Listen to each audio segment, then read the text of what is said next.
તો વૈશ્વિક બજારની અપડેટ સાથે આપણી સાથે આરતી મહેતા જોડાઈ ગયા છે। આરતી, ગુડ મોર્નિંગ। ગઈકાલે અમેરિકાના બજારો તો સારા રહ્યા છે, પરંતુ ઓવરઓલ શું અપડેટ અત્યારે વૈશ્વિક બજારોથી આપણને મળી રહી છે? Good morning Neeraj. અને વૈશ્વિક બજારના સંકેતોની વાત કરી લઈએ તો એક મિશ્ર સંકેતો આપણને કહી શકાય મળતા દેખાયા છે। અમેરિકી બજારમાં ગઈકાલે એક પોઝિટિવિટી સાથે આપણને કારોબાર થતો દેખાયો હતો। ત્રણેય ઇન્ડાયસીસ જો એક પોઝિટિવિટી સાથે આપણને બંધ થતા દેખાયા હતા। અને આ સપ્તાહે ઓવરઓલ વાત કરી લઈએ તો ખાસ કરીને S&P 500માં જે 3.5%ની તેજી આપણને બનતી દેખાઈ રહી છે, તે એક પોઝિટિવ ફેક્ટર રહેતું દેખાયું। બીજી બાજુ નાસ્ડેકમાં ગઈકાલે જો એક પોઝિટિવિટી 1% આસપાસની તેજી આપણને બનતી દેખાઈ હતી ને ઓવરઓલ આ સપ્તાહની વાત કરી લઈએ તો લગભગ 5.4% નાસ્ડેક જે છે તે આપણને ઉપર રહેતો દેખાયો હતો। ખાસ કરીને અમેરિકામાં હવે વ્યાજદર ઘટવાની આશા જે છે તે બનતી દેખાઈ રહી છે। તેને કારણે એક ફોકસ જે છે તે હવે US ફેડની બેઠક પર છે, જે 18 સપ્ટેમ્બરે થવાની છે। અને ફેડ જે છે તે ખાસ કરીને વ્યાજદરને લઈને નિર્ણય ત્યાંથી લેતું જોવા મળશે 18 સપ્ટેમ્બરે। તો તેનું એક ફોકસ બજારનું ઓવરઓલ ત્યાં બનતું દેખાયું છે।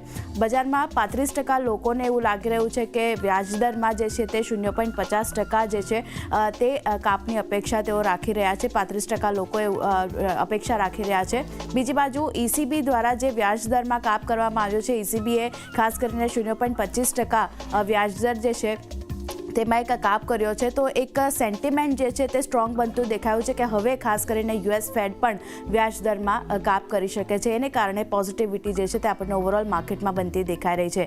અમુક ડેટા પણ USના આવતા દેખાયા છે। સૌથી પહેલાં PPI ડેટાની વાત કરી લઈએ તો માર્ચમાં જુઓ જે 0.0 પર હતું મંથ ઓન મંથ બેઝિસ પર, તે ઓગસ્ટમાં વધીને 0.2% પર આપણને થતું દેખાયું છે।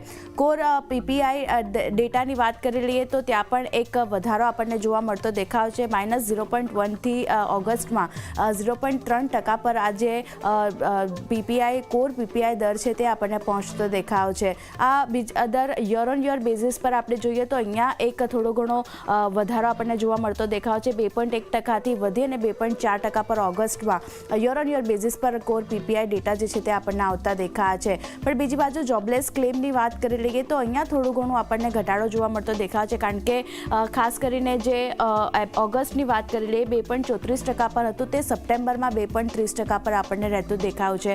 તો 2.30 લાખ પર આ જોબલેસ ક્લેમ જે છે તે આપણને આવતા દેખાયા છે। તો અહીંયા થોડું ઘણું એક ડાઉનસાઇડ જે છે તે આપણને બનતું દેખાયું છે, પણ ઓવરઓલ ડેટા જે છે તે થોડા ઘણા આપણને સુધરતા દેખાયા છે। બીજી બાજુ સોનાની વાત કરી લઈએ તો અહીંયા ફરી એકવાર નવા રેકોર્ડ સ્તરની પાસે આપણને ઇન્ટરનેશનલ માર્કેટમાં કારોબાર થતો દેખાવ છે, કારણ કે ફરી એકવાર ભાવ જે છે તે નવા વિક્રમી સ્તરે પહોંચતા દેખાયા છે। કોમેક્સ ગોલ્ડની વાત કરી લઈએ 2560ને પાર આપણને સ્પોટ ગોલ્ડ જે છે USમાં પહોંચતું દેખાવ છે। અને કોમેક્સ પર ડિસેમ્બર વાયદો ખાસ કરીને $2590 પાર પણ આપણને પહોંચતો દેખાવ છે। ક્લિયરલી જે વ્યાજદરમાં કાપની આશા બનતી દેખાઈ રહી છે તેનું એક અસર જે છે તે આપણને સોનું બતાવી રહ્યું છે।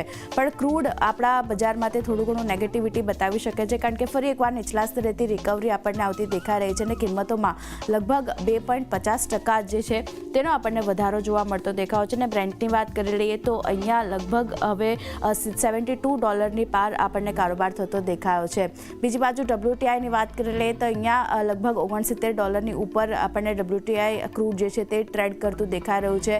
ખાસ કરીને જે હરિકેન ફ્રાન્સિન છે તેની એક અસર જે છે તે આપણને ભાવ વધારા પર જોવા મળતી દેખાઈ રહી છે, કારણ કે આ વાવાઝોડાને કારણે સપ્લાય ડિસ્ટ્રપ્શન જે છે તે આપણને થતું દેખાઈ શકે છે। અને એની એક કિંમત અસર જે છે તે આપણને ક્રૂડની કિંમતો પર બનતી દેખાઈ રહી છે। અને વાવાઝોડાના કારણે ઉત્પાદનમાં પણ ઘટાડો જે છે તે આપણને જોવા મળી શકે છે। તો ક્રૂડ ફરી એકવાર નીચલા સ્તરેથી રિકવરી આપણને બતાવી રહ્યું છે।